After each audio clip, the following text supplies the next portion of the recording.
In the last couple of years, seems like a lot of games incorporate Metroidvania design. Some enjoy huge success, others don't stick with people for one or another reason. And there are games like Magicians and Looters. Very few people know about it. Now, there are two reasons why I created the channel. The first was to expose people to cheap games like this one, indie, budget or oldish games, but highly enjoyable. Not everyone has the money to go AAA. The second is to show games that deserve more attention. Magicians and Looters fits in both categories. I haven't played much Metroidvania games and I always wanted to dig into the genre. My biggest gripe is I didn't make this video sooner. Magicians and Looters is a fun little game that you should definitely check out. The game really doesn't waste your time and I like that. It almost immediately throws you into action. High above the lame Mortal Realm rests cloud-rated towers of Wizard Keep. A place where roles never get out of style and beards are totally awesome. Yeah, the whole game has similar writing. Cheesy, doesn't take itself too seriously and trying to be funny. Most of the jokes didn't land for me, but also it didn't put me off. It's entirely subjective. However, I can appreciate the lighthearted tone. The whole vibe of the game is like that. Even when you die, it plays this cheerful tune and spreads all over the place your equipment and money.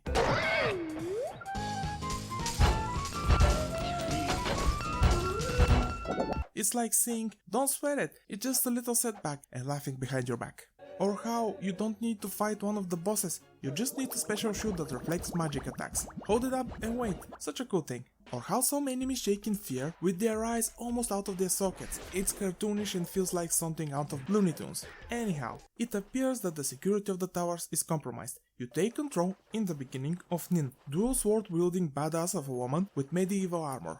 She is there for her evening course in Evocation. On her way to the class, she fights some enemies until reaching the classroom. This is a short section to try out the controls.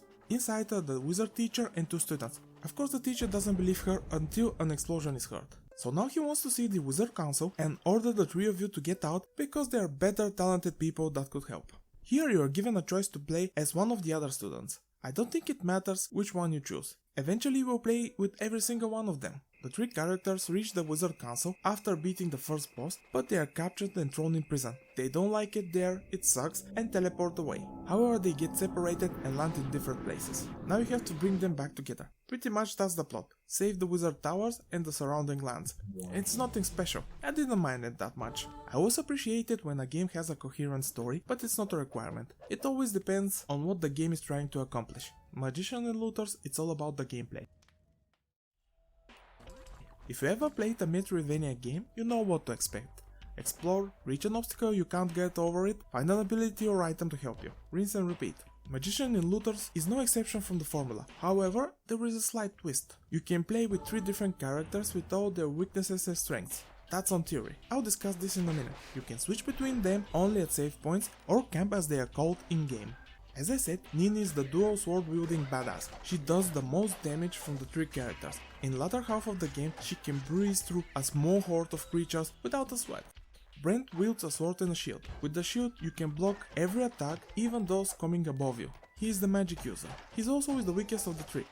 Last but not least, Vienna. She fights with her bare hands and feet, is the fastest, jumps the highest, but if you're not careful enough, her speed can put you directly in harm's way. She's my favorite because of the movement speed and high jump. The others are not slow, but Vienna is like a speed demon compared to them. I said they all have strengths and weaknesses in theory. In practice, you switch between them for their abilities because other than that, there isn't a significant difference between them. I think Vienna is the most useful. A lot of places with secrets felt designed for her abilities. If I have to put it in perspective how much I felt all the characters are used throughout the whole game, I would say 40% Vienna and the other two 30% each. To be fair, the movement speed was the decisive factor for using her the most. Also, the three of them are fun to play and they have bosses that only they can reach and beat with their skills. The combat with all of them is good, nothing spectacular, but it's enjoyable. It's just a simple button mashing with occasional dodging or in Brent's case using a shield, but it feels responsive and good, and every time you get hit is entirely your fault. You can't stagger enemies, they just flash red when you hit them. However, their attacks are well telegraphed, so if you take damage, well, it's your fault. I played with the controller, it's highly recommended and it works flawlessly. Beside the regular button mashing you have two spells, a homing fireball and spreading some fruits. Yep, that's a thing here. Fireball does more damage, consumes more mana and hits just one target, and with multiple enemies it might not go where you want. On the other hand, Fruit Spell, as it's called, doesn't do much damage, but it can hit multiple enemies.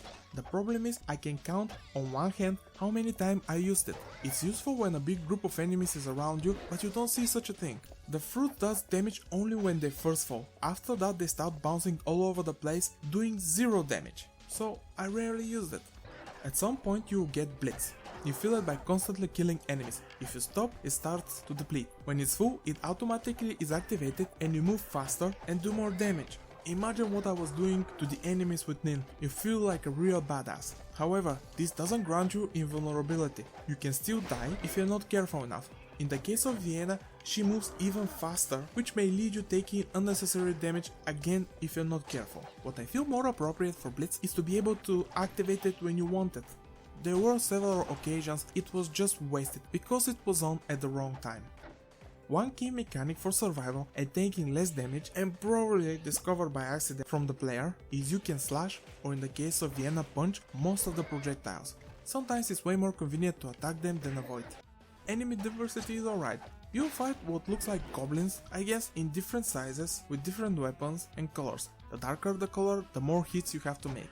There are others like wizards that shoot 3 fast moving projectiles and 1 slow and big with a mean face on it, explode on contact and does massive damage. Here is a hint, shoot it with the fireball. Another enemy is this jumping thing that reminds me of the xenomorphs. Those are not the only ones, but I'm not going to waste your time explaining every single one. Exploration of the map is absolutely necessary and it's rewarding not only with new gear, but it's also tied to the leveling up. You don't get XP or something like that. You need to search for chests with crystal ores inside. Every few of those you level up. You get more life and mana. I never found this frustrating. I think it's a good way to do it and ties really well with the game. However, I'm not sure if all 3 characters level up or just the one that gets the crystal. It's never explained. Levels are typical, cave, forest, ruins, etc. They are alright, nothing to write home about.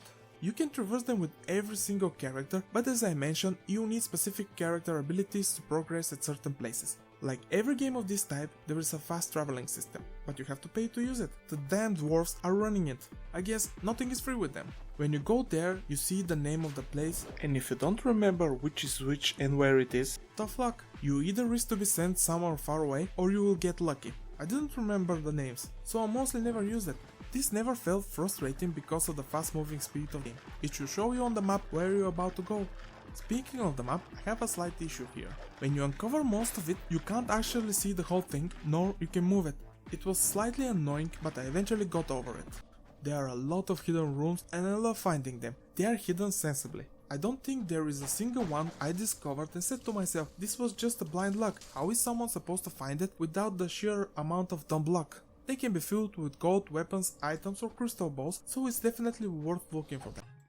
Some items you discover by searching the map for secrets, others you have to buy them. Every enemy drops gold in the bag, and when it happens, there is a small detail I really love. If it falls from long distance, coins spill out of the bag. Others might find this annoying, but I like it. I'm a huge fan of stuff like this. For me, this shows that they've cared and went an extra mile to make the world different and more interesting.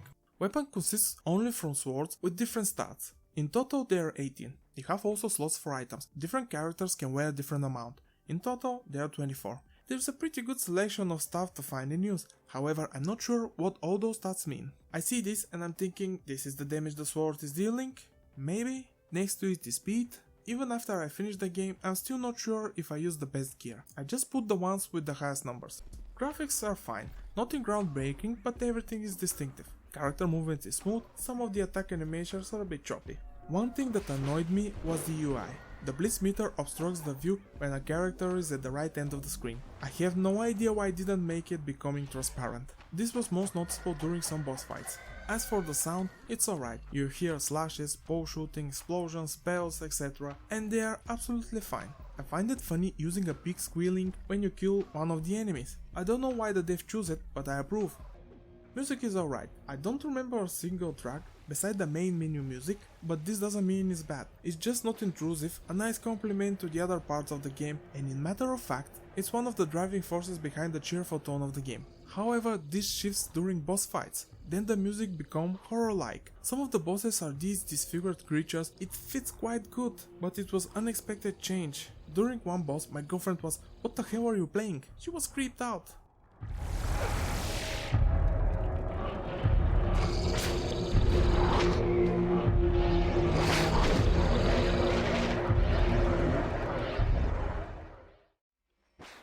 This is a fantastic game. I have some issues, but nothing that stopped me enjoying the game. What I like the most is the speed of the game, the cheerful tone, plenty of weapons and items to collect.